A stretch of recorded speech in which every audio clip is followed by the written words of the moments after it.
Your podcast is a powerful tool that serves your audience and your business. But how do you manage it all, bring in new listeners, and convert those listeners into customers?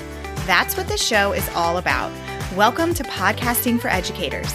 I'm Sarah Whitaker, classroom teacher turned podcast manager, and I'm here to help you get the most out of your show, all while making an impact on other educators. Well, hello, and welcome back to Podcasting for Educators.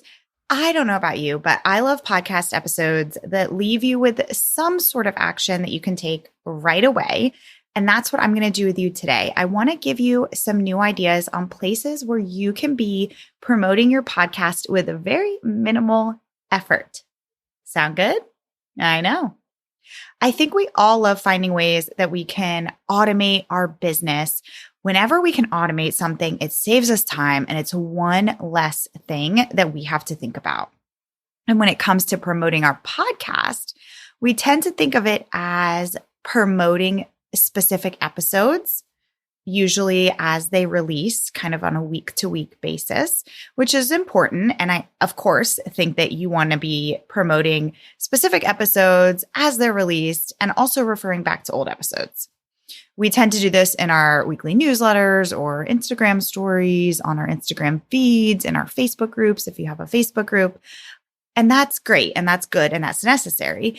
But I also want you to think about how you can promote your podcast as a whole. So promoting your whole show. We want to always be thinking about our podcast as part of our business. Just like if you're a TPT seller, you have a TPT store. You also have a podcast.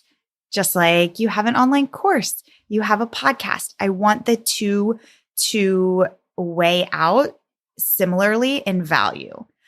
And along those same lines, I want you to begin identifying as a podcaster. I think that this is something, myself included, that we can all work on. And this might sound silly, but I want you to actually start practice saying it out loud. So when you think about all of the things that you identify as, when somebody asks you, what do you do? If you meet somebody new and they're asking you specifically about your business and about your life as a whole, what are some of the things that you identify as? For me, I'm a mom, I'm an entrepreneur, I'm a service provider, I'm a course creator, and I'm a podcaster.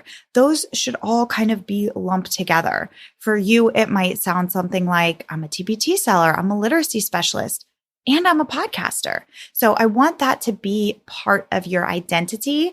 And when you have that mindset, these other things that I'm going to list off here are going to come a little bit more naturally and are going to seem like no-brainers. So I am going to give you 5 main places that you can be promoting your podcast on autopilot. So it's kind of like a set it and forget it kind of thing. And these are all, you'll see that all of these pieces are things that people are probably seeing on an everyday basis, but they might not be places that you've thought to promote your podcast in. So number 1 is your bios. Now, depending on where you spend your time online, you probably have several different bios. The main ones that I think of are first, your Facebook bio. On your business page, but also on your personal page, you want to have a link or at the very least, the name of your podcast. And again, here comes that identity piece. If you are speaking about yourself in this bio, make sure that podcaster is one of those things that you list yourself as. Because think about this, and this can actually be a really powerful way to pick up new listeners. If you are in any kind of Facebook groups, I know that there's so many Facebook groups out there for specific niches of educators. So there's lots of teacher groups and there's lots of school counselor groups and there's lots of homeschooling groups. Anytime, whether you're on your personal account or your business account, anytime that you comment in a Facebook group, that comment lives on forever. Anytime somebody does a search in that group, they might stumble upon your comment, and you never know who is looking at those comments. And guaranteed that if you have comments in a Facebook group, people are clicking on your profile. And if it's not very clear what you do and that you have a podcast, then those people are never going to know that you have a podcast. So do this with the idea in mind that anybody who clicks on your profile is going to immediately know that you are a podcaster and that your show could benefit them, depending on who it is. The other bio where you want to have your podcast listed is on your Instagram page. So we all have that space at the top of our Instagram profile where we can have a bio. It's got a limit of characters, but somehow you need to communicate on there that you have a podcast and what the name of your podcast is. Make this very, very clear. You could have like an emoji of a mic or of headphones and put, host of the X, Y, and Z podcast. Again, if your podcast is part of your business, you absolutely 100% need to have this in your Instagram bio. I see so many podcasters that I stumble upon on Instagram, and I don't know that they have a podcast until I've been following them for a long time because it's not in their bio. And that is like the first thing that anybody new who comes across your profile is going to look at. So make that super, super clear. Now, if you are a TPT seller, these next couple pieces of advice are for you. Number one, along the same lines of bios, is in your TPT store, on your profile, on your main profile, you should have your podcast listed somewhere. There's a section that you can put under additional biographical information. That would be a great place to put a little blurb about your podcast, the name of it, a quick 1-sentence summary of what you cover in your podcast, and a link to go listen. And while we're kind of talking about places in your TPT store, in the descriptions of your resources, put a sentence about your podcast. Again, this is great real estate to promote your show. I have a client who does this really well. She will take a specific resource, and in that description, she will actually list out a specific episode that relates to that resource where they can learn more about how they can use that resource or how they can get more ideas about whatever the resource helps with through a specific podcast episode. So smart. Okay, I know that one was kind of not in the same category as bios, but I just wanted to cover it while we were talking about TPT stores. Back to just the idea of a bio. Anytime that you use an official bio for any kind of visibility opportunities, maybe when you guest on a podcast or if you're being highlighted in some sort of blog post or news article, I see so many bios of podcasters who don't include any mention of their show. And again, this is a missed opportunity. So make sure that you are including the fact that you're a podcaster and the name of your show in your official bio. And if you don't have an official bio for yourself, it would be a great time to write one. Okay, so that was my thoughts on bios. Number two, another place where you can promote your podcast is on your thank you pages. If you have a thank you page on any kind of product, whether it's a TPT product or some other sort of digital product that you have, make sure that you are including a link to go listen to your podcast. And again, name of your podcast, short description, link to go listen. The same goes for any kind of thank you page on an opt-in that you have. I know for me, when I create any kind of thorough opt-in, I have the very last page is a thank you page and a section where people can contact me. And I always include the name of my podcast with a link to go listen. The third place where you should be promoting your podcast is your email signature. If you haven't already, create yourself an email signature. You can do this on Canva, but list out some places where people can go to connect with you more. So you might have your Instagram, your Facebook. Make sure that your podcast is on there. Use a little mic icon with the name of your podcast. And if your email signature is clickable, make sure that it is a link to go listen, I would probably go ahead and link it to your show notes page on your website, like your main podcast page on your website. That's what I would probably do. And then from there, people can decide which platform they want to listen on. Think about how many emails you send every single day, every single week.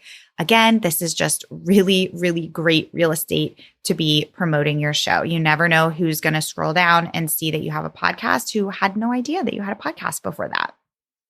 All right, number 4 is that you should be promoting your podcast in any kind of nurture sequence that you have set up in your email provider. And by nurture sequence, I mean if you use an email provider like Flowdesk or ConvertKit or MailChimp, whatever you use, and you have any kind of freebie or you have any kind of pop-up on your website where people can join your email list, you should have a nurture sequence set up. It might be a series of 3 emails. It might be a series of 5 or 10 emails, however many emails it is that will get sent to that subscriber over time. Again, a nurture sequence is an automated set of emails. So once you write them, they're done and they will automatically get sent out anytime anybody joins that sequence in your email provider. I recommend that you mention your podcast in at least one of these emails in your nurture sequence. And then the 5th place that you could consider promoting your podcast is probably one that you haven't considered before, and that is to think of any past visibility opportunities that you have been a part of. This might be a podcast episode that you did a guest interview for. It might be a guest blog post that you wrote 7 years ago. It might be a Facebook Live that you did for somebody's Facebook group. These are all different kinds of visibility opportunities, but regardless of what it was, you can actually contact the person who was in charge of that opportunity. So if it was a podcast interview that you did 2 years ago, contact that podcast host. If it was a guest blog post that you wrote 7 years ago, contact the owner, the creator of that blog, and ask if they can add a link to your podcast on their website or their show notes page, whatever would be applicable to that specific opportunity. Because if you were a guest on somebody's podcast 2 years ago and you didn't have a podcast at the time, well, now you have a podcast. And it's very likely, hopefully, that person who hosts that podcast that you're a guest on has a show notes page on their website from that episode. And usually with guest episodes, they'll have a section with information about the guest, who would be you. So they might have a link to your Instagram page. They might have a link to your Facebook group. They might have a link to a freebie that you promoted on the episode. Well, just contact that person and say, hey, could you add a link to my podcast in that section on that show notes page? Again, this might not apply to all of you who are listening, but just take a moment and think if there are any kind of those opportunities that you could circle back to and really leverage as a way to get new eyes on your show. Okay, so as a recap here, the 5 main things that I just went over as places where you could be promoting your podcast that you may never have thought of before would be any bios that you have online, Facebook, Instagram, TPT, your thank you pages on any digital products or opt-ins, your email signature, your nurture sequences, and any kind of backlinks to visibility opportunities that you have had in the past before you started your show. The best part about all of these things is that you can set it and forget it. You can add the link to your show on all of these places one time, and then it's always going to be there for people to find in the future.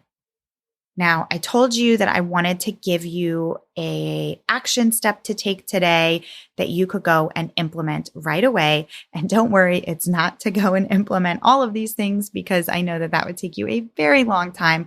Obviously, updating things like your opt-ins or your TPT resources, that's going to take time. So today, I want you to just choose one place, one of these places that I listed off that you aren't already doing, choose one of these places and make sure that it is optimized for your podcast, that anybody who stumbles upon any of these places is going to know very clearly and very quickly that you have a podcast. And then as time goes on, as you get more time in your schedule here and there, you can slowly update all of these things over time.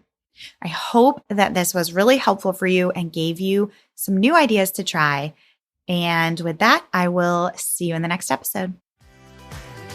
Thanks so much for listening to today's episode. To keep this conversation going, connect with me on Instagram at Podcasting for Educators. I'm always looking for an excuse to talk about podcasting.